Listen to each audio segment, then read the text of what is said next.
তো হ্যালো বন্ধুরা, আমিও চলে যাচ্ছি বিদেশে। তো দেখতে থাকুন ব্লগটা কিভাবে যাই। আমরা যাব গোলগঞ্জ স্টেশন। আইসা দেখি ট্রেন আইসা গেছে, টিকিট কাটার সময় হয়নি, তার জন্য সিধা ট্রেনে চড়বো। চড়ে আগে স্টেশনে যাই টিকিট কাইটা নেব। দেখেন কি ভিড় না লেগেছে আজকে ট্রেনে, কারণ আজকেও নাকি রথের মেলা আছে, তার জন্য এতটা ভিড় আমাদের ধুবড়ির ট্রেনে। রথ দেখার জন্য সবাই যাবে সাপট গ্রাম। এতটা ভিড় ছিল, ট্রেনে উঠাই যাচ্ছে না। দেখুন কতটা ভিড়, দরওয়াজা দিতে দিয়ে লোক যাইতে পারছে না, ঢুকতে পারতেছে না, এতটা ভিড়। তাও কষ্ট করে চড়তে সফল হয়েছিলাম, কিন্তু ভিতরে যায় বসার সিট নাই, এতটা ভিড় হয়েছে। তারপরে কষ্ট করে ট্রেনের বাঙ্কারে উঠলাম, মানে ব্যাগ থোয়া জায়গায়।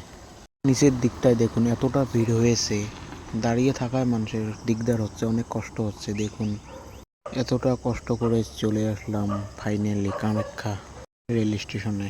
এখন এখান থেকে যাব কাজের জায়গায়, আপনারা দেখতে থাকুন।